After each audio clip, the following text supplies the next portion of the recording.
Ya, pemirsa, memetik hikmah dari ritual ibadah haji di tahun 2022 ini sempat vakum 2 tahun karena pandemi COVID-19 yang tadi juga sudah disebutkan oleh Pak Haji Endang bagaimana dan juga betapa antusiasnya masyarakat Indonesia ya, khususnya Provinsi Banten untuk kemudian tetap menunggu daftar tunggu ibadah haji yang luar biasa, lumayan cukup lama karena memang ini banyak sekali yang mendaftar ya. Dan nanti pemirsa di segmen ketiga seperti biasa nanti kita akan membacakan pertanyaan yang sudah bergabung di kanal YouTube sultantv.co. Kita masih ditemani Pak Haji Endang Saiful Anwar, Sekretaris Umum MUI Provinsi Banten ya.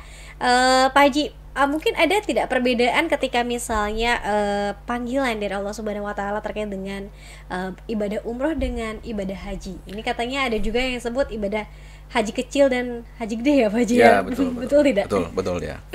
Ya, tentu ada perbedaan lah antara ibadah umroh dengan ibadah haji. Walaupun sesungguhnya umroh itu ya bagian daripada haji yang kita laksanakan. Artinya kalau orang sudah haji pasti umroh gitu kan. Tapi kalau umroh tentu belum bisa haji, karena tentu kalau haji dibatasi dengan waktu ya. Al-hajju asyurum ma'lumat. Artinya haji itu hanya bisa dilaksanakan pada waktu-waktu tertentu, yaitu ada pada bulan Zulhijjah ini ya, pada bulan Zulhijjah ini. Nah, tidak bisa kemudian kita melaksanakan haji pada bulan-bulan yang lain. Nah, itu kalau pada bulan-bulan yang lain itu namanya umroh. Nah, apa sesungguhnya perbedaan antara umroh dengan haji? Nah, itu ada hanya pada tadi yang saya sampaikan di awal, pada rukun wukufnya itu ya. Kalau yang lainnya sama ya. Misalkan dalam umroh itu kita ada tawaf ya. Pertama tentu adalah ihram ya, kemudian tawaf ya, kemudian sa'i ya, kemudian tahallul ya, seperti itu. Itu umroh cukup ya. Nah, sedangkan kalau dalam ibadah haji mesti ditambah dengan wukuf di padang Arafah ya. Artinya kalau kemudian orang tidak bisa wukuf di padang Arafah, maka dia tidak sah hajinya ya, tidak sah hajinya. Ya. Jadi haji itu walau dalam keadaan bagaimanapun, maka orang harus kemudian melaksanakan namanya wukuf di padang Arafah. Dalam keadaan sakit, maka ada istilah nanti di sana itu namanya safari wukuf. Jadi mereka yang sedang sakit, walaupun misalkan dalam keadaan payah ya, tidak bisa ngapa-ngapain, dibawa tuh oleh ambulan, kemudian ditempatkan di wukuf di padang Arafah, diam sebentar di padang Arafah, kemudian mengambil wajibnya saja, rukunnya saja, kemudian dibawa kembali setelah selesai melaksanakan wukuf di padang Arafah itu. Nah, jadi memang pelaksanaan ibadah haji ini dari sisi itu berbeda dengan umroh, dan juga lah dari sisi tentu dari sisi ini tadi kesiapan kita ya.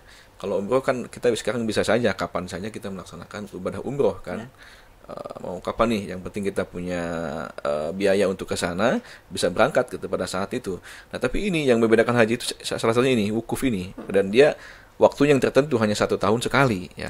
Sehingga otomatis tadi karena antusiasme masyarakat yang begitu tinggi, sehingga yang terjadi adalah waiting list yang begitu lama ya. Sehingga kalau kita daftar pada saat ini, dalam undang-undang kita dibolehkan daftar dalam usia kita 12 tahun, sudah boleh daftar tuh ya.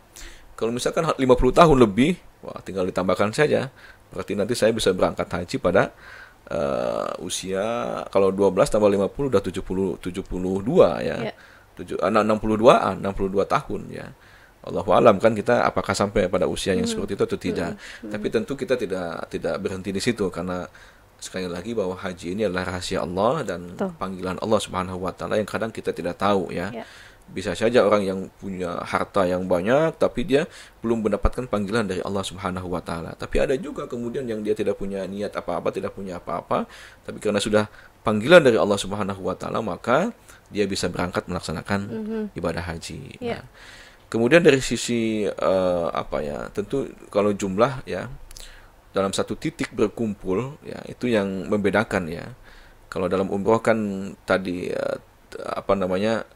perkumpulan manusia itu kadang bisa bersebar ya kemana-mana ya. Artinya ada yang tawaf, tapi ada juga ada yang sa'i. Tapi kalau dalam ibadah haji tadi wukuf itu dalam satu waktu, dalam 1 jam, dalam detik yang sama, jutaan manusia kemudian kumpul dalam satu titik. Bayangkan oleh kita ya, ada rasa eh, sesuatu yang kemudian tidak bisa kita jangkau. Jadi perasaan khusus yang kemudian Ya. berada dalam satu titik, bersimpuh di hadapan Allah Subhanahu wa taala, ya. Itu sesungguhnya memberikan perasaan yang luar biasa ketika kita berada pada satu momen itu dan pada satu tempat yang barokah itu, Ya. seperti itu. Baik, dan bahkan Pak Haji yang sudah beribadah umroh, beribadah haji, rasanya pengen kembali lagi ya Pak Haji ya? Iya, betul. Jadi memang kewajiban ibadah haji atau pelaksanaan ibadah haji itu membuat kita merindu lah. Jadi merindu, ingin sekali dipanggil kembali ya. Bisa melaksanakan ibadah haji ya. Karena tadi memang nilainya begitu hebat ya, nilainya begitu agung, hikmah yang bisa kita dapatkan dari ibadah haji sangat agung sekali ya. Ya. Tadi nilai kepasrahan total ya yang kemudian kita dapatkan dari perjalanan ibadah haji itu, kita sesungguhnya menyerahkan sepenuhnya pada Allah Subhanahu wa taala. Nah, satu yang kemudian bisa kita ambil dari hikmah tawaf saja. Kita kan berputar tuh ya, mengelilingi Ka'bah ya dengan 7 putaran. Itu kan menunjukkan kepasrahan kita. Jadi kemanapun kita berputar, tapi kita mesti ada pada satu titik, ingat dengan satu titik, yaitu adalah Allah Subhanahu wa taala. Jadi bentuk kepasrahan kita ya. Ya. Berputar bagaimanapun ya, tapi kita tetap mengutari satu titik, yaitu adalah tentu memasahkan kehidupan kita, menggantungkan kehidupan kita hanya pada Allah Subhanahu wa taala. Itu contoh daripada hikmah yang bisa kita ambil dari tawaf itu. Nah, kemudian yang sa'i ini penting juga saya sampaikan. Sa'i salah satu rukun juga ya dalam umroh. Itu kan perjalanan napak tilas dari Siti Hajar, istrinya Nabi Ibrahim alaihissalam, yang kemudian dititipkan oleh Ibrahim di tempat itu ya, di tempat yang tandus gersang ya, min ghairi zi zar'in, kata Allah dalam ayat Al-Quran, tidak ada tanaman, tidak ada apa-apa. Jadi secara logika sepertinya agak susah untuk mencari sumber mata air. Tapi yang terjadi, apa yang dilakukan oleh Siti Hajar? Dia ikhtiar, dia berusaha. Dia datang, dia turun dari Bukit Sofa menuju ke Bukit Marwah. Balik lagi tidak ada, balik lagi ke Bukit Sofa. Nabi Ismail ada di Bukit Sofa ya kan? Kemudian dia sampai 7 kali. Ketika sampai 7 kali, itu artinya apa? Dia ada di mana? Ada di Bukit Marwah, posisi terakhirnya. Sofa, Marwah, Sofa 7 kali sampai berada di Bukit Marwah. Tapi apa yang terjadi? Apa yang dia cari? Air kan? Tapi di mana munculnya? Munculnya ternyata ada di Sofa, di samping kakinya Nabi Ismail alaihissalam. Artinya apa? Kita diperintahkan oleh Allah Subhanahu wa taala untuk berikhtiar, untuk mencari usaha ya, untuk mencari kasab usaha. Tapi hasil tujuannya itu tentu Allah yang menentukan. Ya. Datang di Bukit Marwah, ternyata yang muncul di Bukit Sofa, di kakinya Nabi Ismail alaihissalam, yang tentu tidak ada di akhir perjalanan Siti Hajar. Nah, ini artinya Allah lah yang kemudian menentukan segala hasil upaya manusia itu. Maka oleh sebab itu kita diperintahkan oleh Allah Subhanahu wa taala untuk senantiasa bertawakal ya, ikhtiar dan juga adalah tawakal. Itu adalah pelajaran dari sa'i yang Allah seperti itu. Sekaligus memang tadi kembali lagi kepada kepasrahan diri. Betul. Dan kemudian juga ini bagaimana hasilnya, ini bagaimana Allah Subhanahu wa taala ya, yang penting kita sudah berusaha. Nah, Pak Haji, ini juga terkait dengan bagaimana kemudian pelayanan yang ditingkatkan oleh pemerintah kita Indonesia terkait dengan penyelenggaraan haji, apalagi daftar tunggunya yang cukup lumayan lama ya Pak Haji ya. Meskipun memang ada hal-hal yang lain di luar sana, ketika misalnya kita memang sudah ditakdirkan tahun ini berangkat, kita akan berangkat.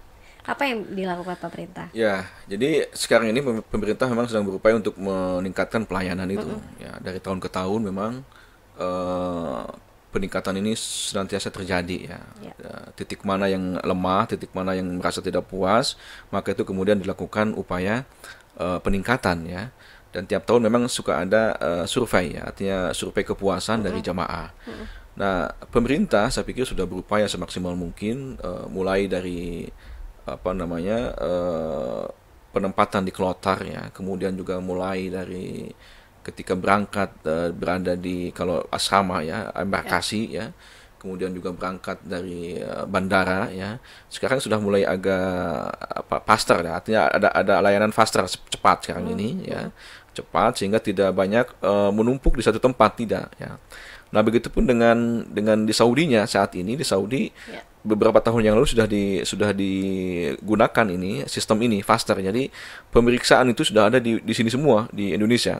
Jadi ketika turun kemudian dari mana, dari pesawat, itu jamaah sudah langsung masuk ke bis gitu ya. Jadi tidak usah pemeriksaan lama, karena kalau dulu sebelumnya itu lama sekali di bandara Jeddah, itu lama sekali ya. Sehingga kadang-kadang itu menghambat, ini belum selesai udah datang lagi jamaah, sehingga numpuk nanti di bandara seperti itu.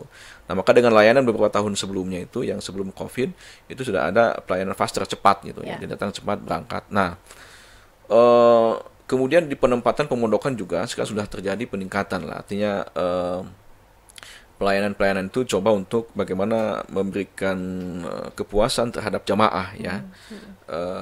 Nah, misalkan sekarang katanya sudah ada peningkatan dari aspek konsumsi makanan. Kalau tahun lalu, tahun sebelum Covid itu hanya 2 kali makan. Sekarang sudah 3 kali makan. Mungkin sarapan, makan siang, dan juga makan malamnya. Itu sudah ada, tinggal box ya. Artinya tinggal kita makan gitu ya. Nah, itu kan jadi betul-betul jamaah ini dimanjakan supaya tinggal makan saja gitu. Tinggal makan, maaf, tinggal beribadah saja maksud saya. Tinggal beribadah saja. Sehingga untuk urusan makan udah nggak usah ngurusin lah. Tinggal fokus, datang makan gitu, seperti itu. Pokoknya fokus, khusyuk dalam beribadah. Silahkan. Ya. Kalau kemudian mau khusyuk ibadah di mana? Di Masjidil Haram saja, silahkan ya. Atau kemudian mengunjungi tempat-tempat masjid yang bersejarah yang ada di Mekah ataupun Madinah juga silahkan ya. Artinya mumpung kita kemudian berada di Haramain, di 2 tanah suci yaitu Mekah dan Madinah, manfaatkanlah momentum itu, nggak usah ngurusin yang lain-lain.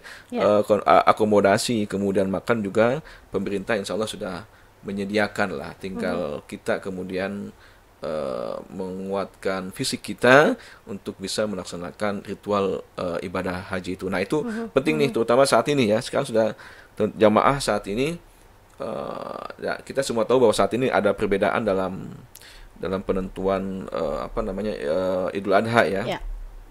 Nah, saat ini Jumat ini itu adalah mereka yang sedang melaksanakan ibadah haji di Mekah sana itu sedang melaksanakan wukuf di padang Arafah hari ini ya.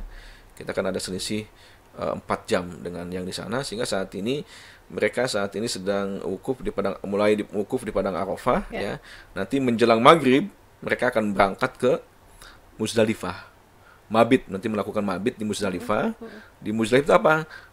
Di Muzdalifah itu disunahkan untuk mengungut, menyiapkan batu-batu kerikil untuk nanti dilakukan jamarat atau pelemparan di jamarat di Mina, jumroh itu. Nah, itu mabit dulu sebentar di mana di Muzdalifah namanya. Di Muzdalifah ya sejenak untuk mempersiapkan mental juga, dan kemudian berangkat ke Mina untuk melakukan jumroh atau pelemparan baik di Aqabah, di Wusta, dan juga di Ula seperti itu.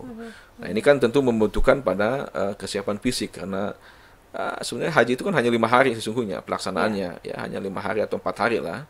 Setelah itu kan sampai nanti tanggal 10 melakukan jumroh Aqabah ya.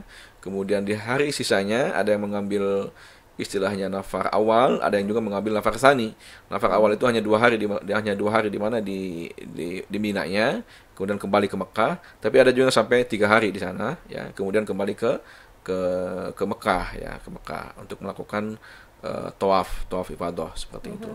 Nah, itu kan tentu membutuhkan kesiapan fisik yang begitu harus prima ya. Artinya jangan sampai kemudian kita ketika melaksanakan inti daripada pelaksanaan ibadah haji itu kemudian sakit gitu, jangan. Nah, makanya oleh sebab itu sejak kemarin itu diwanti-wanti supaya bisa menjaga stamina tubuh agar kemudian tidak terlalu banyak memporsir badan kita pada pelaksanaan intinya itu yang kemudian mesti kita laksanakan seperti itu.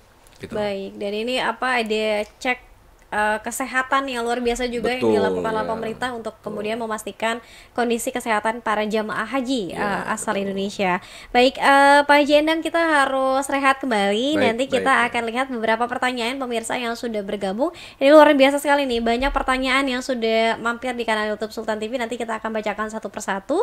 Usai jeda kita akan kembali dalam talk show Bincang hari ini.